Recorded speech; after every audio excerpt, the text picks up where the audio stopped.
Alright, welcome back. I've been flat out working on the green Torana and unfortunately working on the purple Torana as well. So, look, I got no idea how I ended up here, but we've got cam problems again. So, it was sort of running really good, however, there was still a tick I couldn't get rid of, and then I checked a couple of the rockers were loose. So, pulled the manifold off, and I've got one lobe right there and one lobe right there that have been wiped a bit. See the curve on that one and big one on that one. I can see the heat marks on them. So I don't know what to do from here. At the minute I'm leaning towards converting it to hydraulic roller cam. I tried to do everything right with this cam. It never had no oil pressure. It was good, and it's just worn out. High zinc additive to the oils. I left the inner springs out. Like, I thought I did everything right, and they're still shit themselves. And from what I read, the hydraulic lifters these days, the flat tapper ones, are just not up to standard. So rather than waste another, God, close to $1,000 on new hydraulic flat tappet cam and flat tappet lifters, I'm better off probably spending maybe double that and just getting it right and doing hydraulic roller. So if anyone knows exactly how to do this conversion, then let me know in the comments. From what I've read, I can use some Pontiac V8 hydraulic roller lifters with tie bar, because obviously there's nothing to hold them. I found them for about $700 from the States. Then I got to get a cam to suit. That's probably around $900, I think, for one of them. And then I'm not sure, do I have to change the distributor gear to a bronze gear and the oil pump to a bronze gear? Yeah, not exactly sure about that, but everything else I should be able to use, and just some different length push rods. But I think it's worth doing. I'll get a performance gain with the hydraulic roller because of that different profile, and hopefully just not have to worry about it again, because everything else is right. It's all good. So yeah, I'm going to start investigating that, see if I can make that happen, because I just want to drive this thing. But I've also been working on this, and it is very, very close. I started to mock up a few hoses, engines in, got a carby, fuel lines. I actually just test fired it the other day just for a few seconds, and it fired up. So I've got to just go through finishing the rest of that stuff. I've got fuel lines hooked up. I've nearly got the transmission lines hooked up. Got to hook up a shifter for the transmission. The tail shaft, the same one that was in when I had the V6, it fits. So I've got that bolted up. Modified the cross member. I've got to still connect the exhaust, but I've got some extractors there. So I'm just going to buy a heap of hose clamps, hook up the accelerator cable somehow. I'm reusing the radiator that was in there with the Commodore, but it's opposite.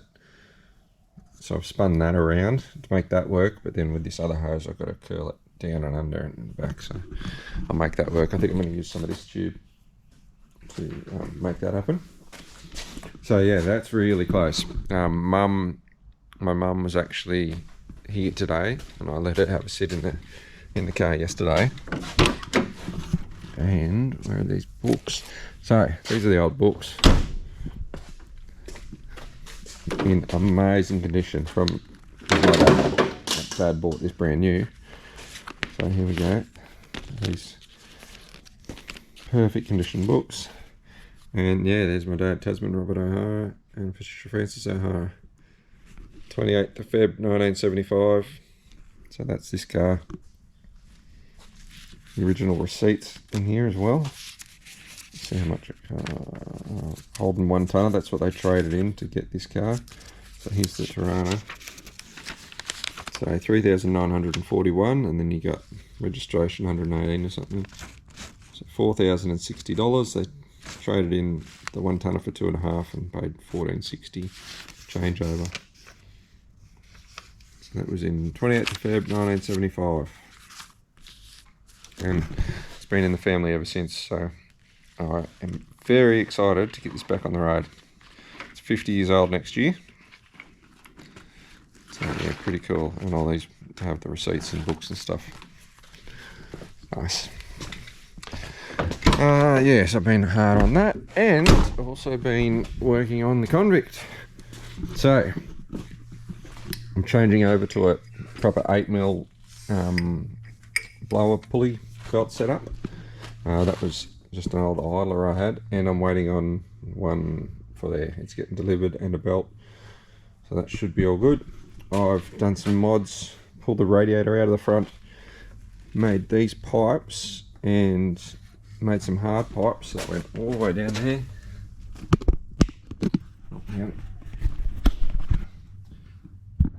All the way down there.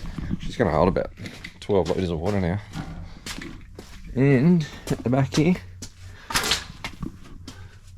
pops up there, and the radiator at the back. So I've still got to do the wiring.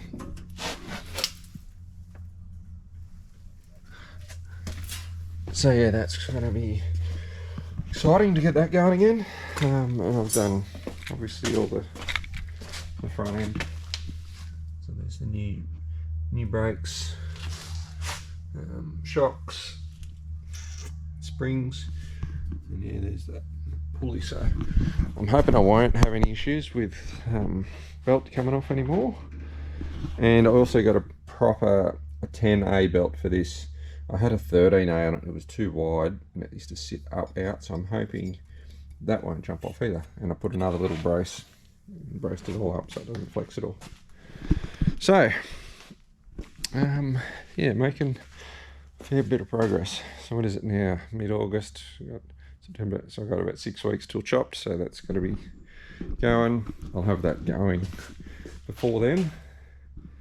And I don't know how long this one's going to be. It might be a couple of months by the time I order all that stuff and get it in.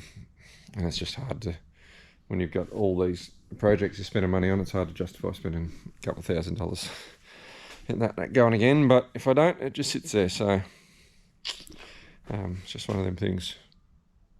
So yeah, if anyone's got any tips on the roller lifter conversion, I don't think I have to like bush where the lifters go or anything, as far as I can tell.